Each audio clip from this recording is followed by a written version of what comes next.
Oh, ito guys, sa halagang 150 plus, meron ka ng isang ganito kagandang polo.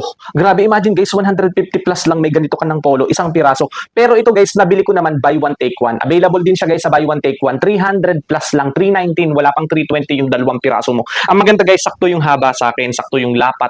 Medium nga pala tong suot ko, size medium. Kaya kung kayo ay 5'5 to 5'6, 55 to 65 kilograms, sakto din sa inyo yung medium. Ang ganda ng lapat guys ha. Tapos yung tela cotton siya guys, hindi siya yung dry fit na tela cotton siya. Sakto yung kapal. Ang ganda ng quality guys, di ba? Imagine yung halag yung 159 mo, may isa ka na. Yung 300 plus mo, wala pang 320, may dalawa ka na. Ang laki ng matitipid nyo dito guys. Pwede nyo yung suotin kahit saan. Pampasok sa trabaho, pang-apply ng trabaho, pampasyal, pang-date, pang-mall, pang-forma, di ba? Sulit na sulit kayo dito. Ang ganda ng quality, yung tela cotton siya guys. Grabe, ang laki ng matitipid nyo, nakakatuwa. Imagine kayo sa bibili ka sa labas ng tigpo 400, 600 na isang piraso. Pero dito, dalawang piraso na yung 319, 300 plus. Tapos isang piraso kung gusto mo naman ay nasa 150 plus lang. Ang dami pang available color. So yung mga sizes walang problema, marami din kayong pagpipilian dyan na sizes. Ang ganda ng lapat ha.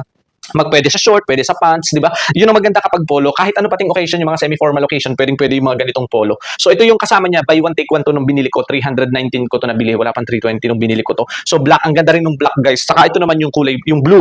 O di ba? Sulit kayo, ang laki na matitipid nyo. Kaya kung ako sa inyo guys, wag yung palampasin, sobrang mura. Yung iba dyan, alam ko napakadami nang bibilihin. Kaya kung ako sa inyo guys, go check out nyo na rin.